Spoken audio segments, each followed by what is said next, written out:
जिस समय महाभारत का युद्ध खत्म हो गया था, श्री कृष्ण वापस जा रहे थे अपने धाम में। राजा युधिष्ठिर बन चुके थे, सब लोग खुश थे, सबको राजपाट मिल गया था, सभी खुश थे। श्री कृष्ण बारी बारी से सबके पास आ रहे थे और पूछ रहे थे क्या चाहिए।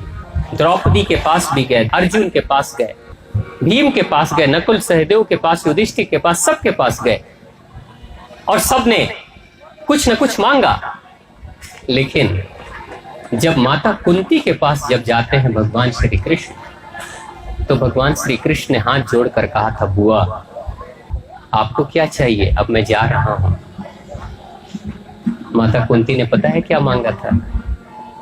माता कुंती कहती है, हे वसुदेव, हे कृष्ण, अगर कुछ देना चाहते हो तो मुझे दुख दो। क्या दो? दुख दो। हमने कभी मांगा भगवान से दुख? किसी ने मांगा? नहीं ना। लेकिन माता कुंती भगवान से कहती है, भगवान मुझे दुख दो। भगवान श्री कृष्ण भी आश्चर्यचकित होकर कहते हैं, हे माँ, हे बुआ, ये क्या मांग रही हो आप?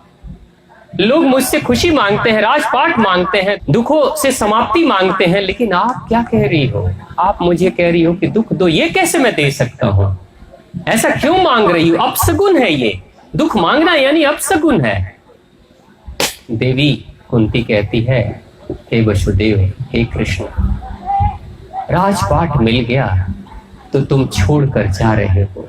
जब तक दुख में थी तुम मेरे साथ थे, जब तक दुख में थी तुम मेरे साथ में हो। आज बेटा राजा बन गया लेकिन भगवान छोड़कर जा रहे हैं। तो दुख के ही तो दिन अच्छे थे जिसमें कि भगवान साथ में है।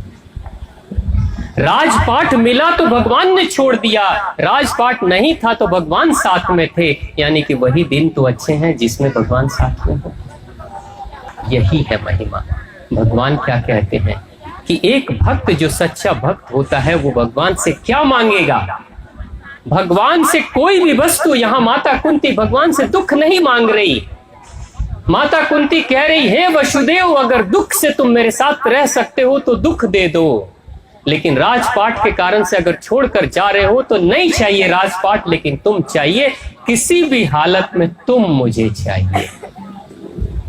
माता कुंती कह रही है, श्री कृष्ण तुम मुझे चाहिए और कुछ नहीं चाहिए। एक भक्त भगवान से यही मांगता है।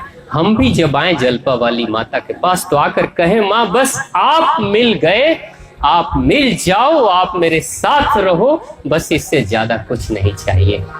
जरा सोचिए, किसी राज्य का राजा ही मिल जाए तो धन दौलत क्या किसी और की होगी?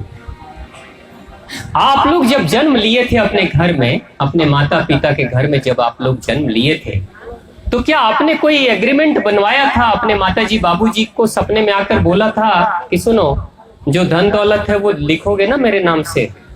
करवाया था आपने ऐसा कोई एग्रीमेंट? नहीं कराया ना। लेकिन जन्म जब लिया तो माता पिता के बनने के साथ ही उस दौलत के मालिक भी तो आप हो गए, एक ही बार में हकदार भी तो बन गए। यानी संबंध जुड़ने मात्र से उसकी सारी दौलत के हकदार भी आप ही हो गए। तो एक बार माता रानी से संबंध तो जोड़ो। पता चल रहा है मां से संबंध नहीं जोड़ रहे हो, समानों से संबंध जोड़ रहे हो। मां से संबंध जोड़ दो, समानों से संबंध तो जुड़ ही जाएगा, क्योंकि सारे समान उसी के तो हैं। ये दौलत है, ये बिल्डिंग है, ये जमीन जायदाद, ये नाम प्रतिष्ठा, ये बैंक बैलेंस, सब उसी का तो है। मां की इच्छा न हो तो कोई दौलत सुरक्षित रहेगी कभी? मां चाह ले तो फकीर को भी राजा बना दे, और मां चाह ले तो राजा को भी फकीर बना दे एक झटके में। ये सब मां की कृपा होती है। तो प्रेम से बोलिए, जलपा वाली माता की, महाआद्य भगवती की, भगवान शिव शंभू की जय। जय।